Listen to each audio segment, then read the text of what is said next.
Hoy nos vamos de ruta a uno de esos lugares mágicos de Galicia. Un lugar increíble para visitar este otoño, y si no sabes de qué te hablo, pues quédate que te cuento un poquito más.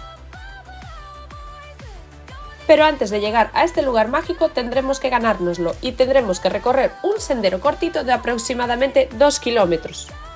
Eso siempre que salgas desde el aparcamiento que está habilitado para ir a la Fervenza. Si sales desde el monasterio de Carboeiro son alrededor de 8 kilómetros. Eso ya depende de tu espíritu aventurero. Además de su bosque frondoso y sus regatos caudalosos, nos vamos a encontrar con unas piedras talladas que son de lo más originales. Y todo esto para dar paso a una de las cascadas más altas en caída libre de Galicia. Pues sí, estamos na Fervenza da Toxa, situada en Silleda, en la provincia de Pontevedra. Así que ya sabes, apúntate esta ruta para este otoño y déjame en los comentarios si ya conocías o si piensas ir a esta Fervenza increíble.